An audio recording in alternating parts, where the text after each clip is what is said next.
They can't manipulate you. They can't control you. And worst of all for them, they can't hurt you.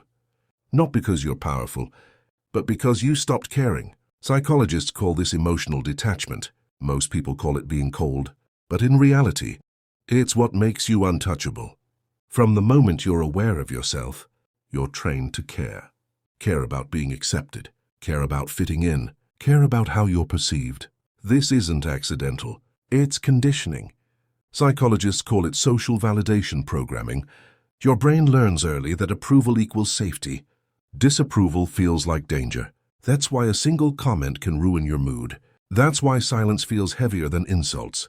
That's why being ignored triggers anxiety, because your nervous system is involved. When you care too much, your emotions become external, meaning other people control how you feel. And control over emotions is control over behavior. This is where weakness forms. Not physical weakness, psychological vulnerability. The more you care, the faster you react, the easier you're triggered. The harder you are to manipulate. Yes, manipulate, because manipulation doesn't require force. It requires emotional access. If someone knows what upsets you, they know how to move you. If they know what you need, approval, attention, reassurance, they can withhold it. This is why insults work. Gaslighting confuses you. Passive aggression hurts. Not because the words are powerful, but because your attachment is. People who care deeply seek closure. They explain themselves. They defend their intentions, but every explanation is a loss of leverage.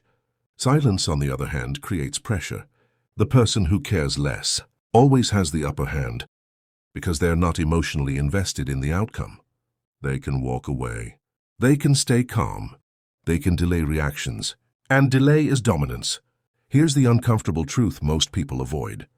That caring too much puts you in a lower psychological position. Not because caring is bad, but because uncontrolled caring makes you predictable, and predictability is weakness. The moment someone can predict your emotional response, they can control the situation. That's why emotionally detached people feel powerful. Not because they're stronger, but because they're not accessible. They don't give everyone the right to affect them, and that changes everything. Why people instinctively respect those who don't care. There's something unsettling about a person who doesn't react the way you expect. No anger, no explanation, no emotional defense, just calm. The human brain is wired to read reactions as information. When someone insults you and you react, they learn where your limits are. But when you don't react at all, their brain loses feedback, and uncertainty makes people uncomfortable. Psychologists call this emotional ambiguity. When people can't read you, they can't control you. And when control disappears, respect replaces it. This is why the person who cares the least often becomes the most influential. Not because they demand attention, but because attention follows emotional scarcity. Think about it. The person who replies instantly, explains everything, tries to be understood, is rarely respected. But the one who pauses, withholds reactions, doesn't chase clarification, feels higher in status. Why? Because humans subconsciously associate emotional self-control with power.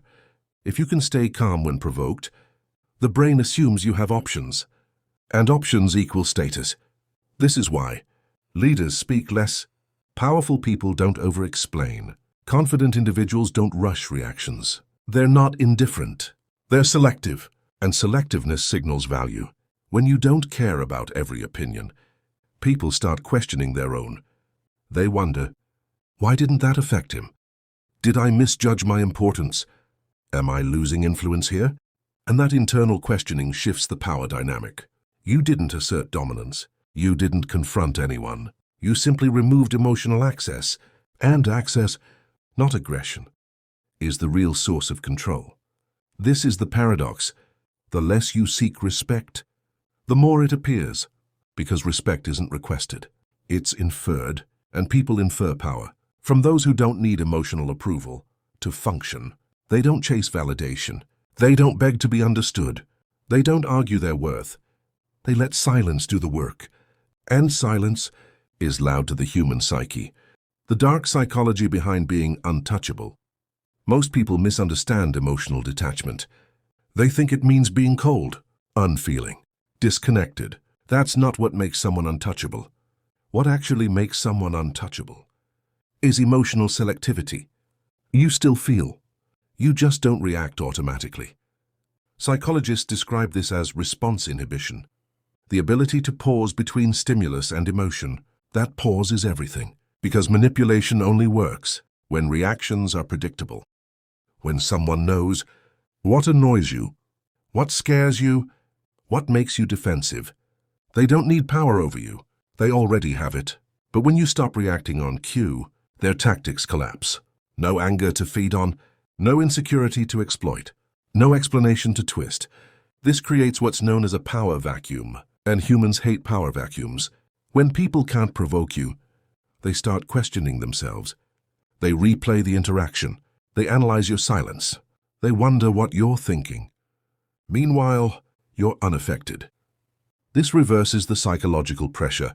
Instead of you seeking control, they feel a loss of it. That's why emotionally detached people seem intimidating. Not aggressive, not dominant, just unreachable. And here's the darker truth. The moment someone realizes they can't emotionally move you, they lose interest in manipulating you. Manipulation requires emotional reward. If there's no reaction, there's no payoff. So they either respect you, leave you alone, or feel threatened by your presence. All three work in your favor. Being untouchable isn't about winning arguments. It's about ending games. You don't confront. You don't expose. You don't fight. You simply stop participating. And when you stop participating, you remove the fuel. No fuel, no fire, just quiet dominance. Why this calm terrifies people?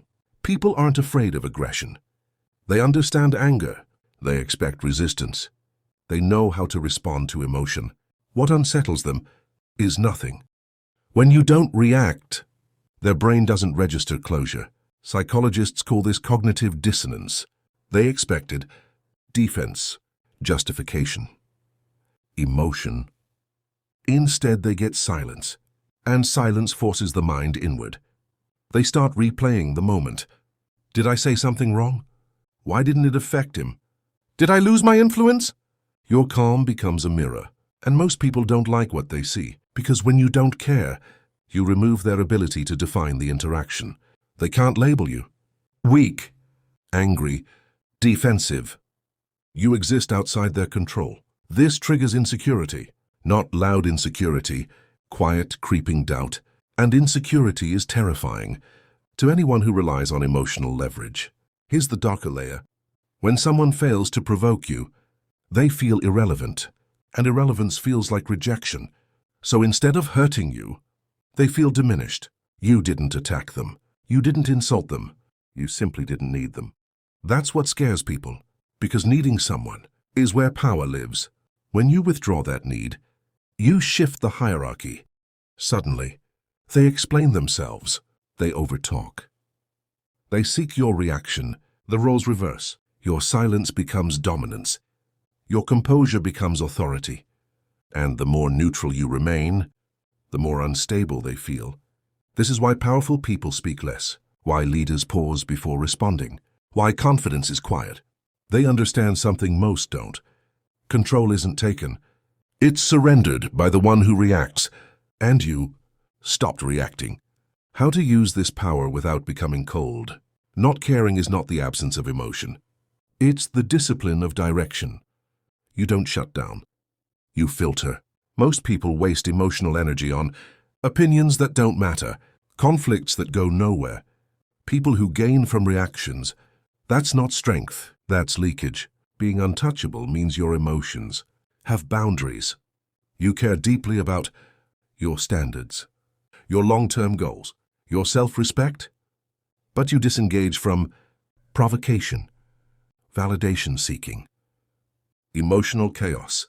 Psychologists call this emotional sovereignty. You own your internal state. So when someone tries to pull you into drama, you don't resist, you don't argue, you don't explain, you simply don't enter. This is the key difference between being cold and being controlled. Cold people avoid everything. Controlled people choose carefully. They still connect. They still feel loyalty. They still care selectively. And that selectiveness is what keeps them grounded.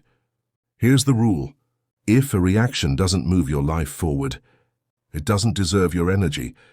When you live by that rule, your presence becomes heavier. Your words carry more weight. Your silence commands attention.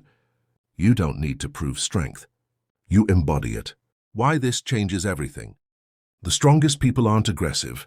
They aren't loud. They aren't reactive. They're intentional. They don't care where it doesn't matter. And because of that, nothing unnecessary can touch them. That's the power. Not indifference. Control. And once you understand that, you don't need to be feared. You're already untouchable.